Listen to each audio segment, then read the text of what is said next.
Tamaki Drive winds east from the city along Auckland's glorious waterfront. Just beyond Mission Bay, you'll find this little slice of heaven that I call home, Ko'i Marmar. Ko'i, as the locals call it. Ko'i Marmar has a population of around 6,500 people, of which 30%, like myself, was born overseas. I moved here around 17 years ago, following a Kiwi woman. Unfortunately, the relationship didn't last, but my love affair for New Zealand has. And I picked Ko'i to lay down my roots. You know, it's made up of many different cultures that all seem to mingle quite well together. In this episode of Neighborhood, I want to share with you some of the stories that'll show you just how diverse this community is. We'll savor the taste of fresh Thai cuisine.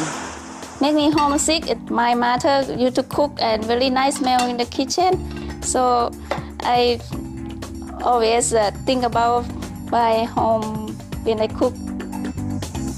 Hear the stories behind a treasured Italian heirloom. And I thought it was a good idea to put a candle behind it. Which I did, and everything went up in flame. And my grandmother was absolutely furious because I ruined her war. Discover a beauty pageant that celebrates diversity. So I think the pageant made me more open to exploring my African side.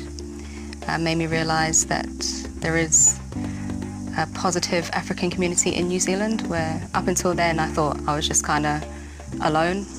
And feel the rhythm of Brazilian dance. We feel kind of very special because all the community, the Brazilians, they know already Brazilian divas. Yeah. And they really respect our job and they really enjoy as well. I'm John Polino, and this is my neighborhood.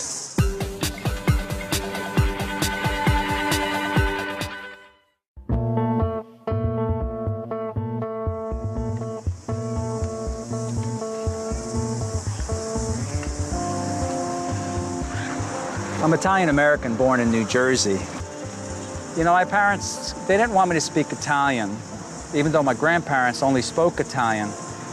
You know, they were afraid people would make fun of me, and they really wanted me to speak English well.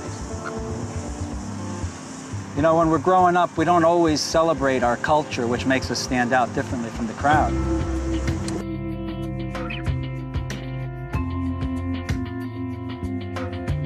I grew up immersed in Italian food culture. My dad had an Italian catering hall where I started work at age 13, and my mom was a great cook. I've used a lot of her recipes in my restaurants, especially one called Sal Rose that I used to own.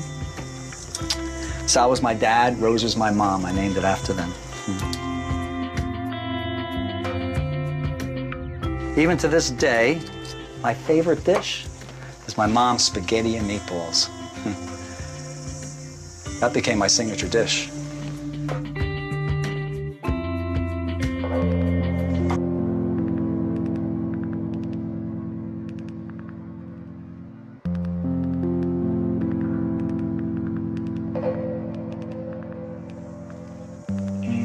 When I started university, my dad asked me, so what are you going to study?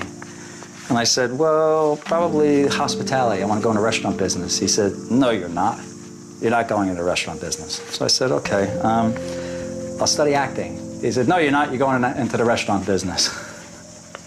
So there was ultimately no escaping it.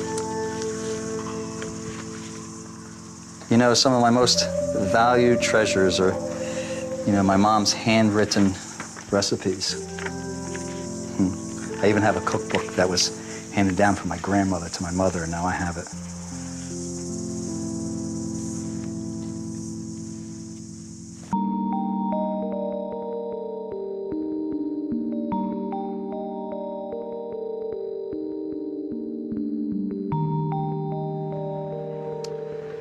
My culture has made me what I am today, especially in life and work.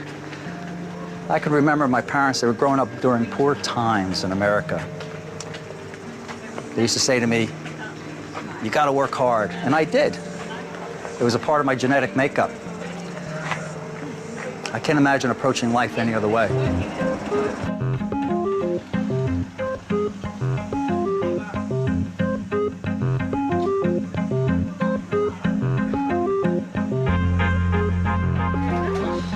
Kauai is such a special place.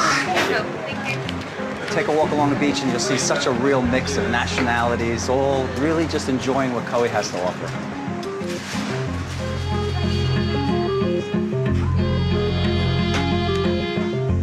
You know, it's so inspirational to see so many people from so many different places united by the sheer joy of such a beautiful place. You know, it's like a village. We don't know each other, but we all feel like we do. Sometimes, you know, I have to pinch myself just to remind myself, this is my neighborhood.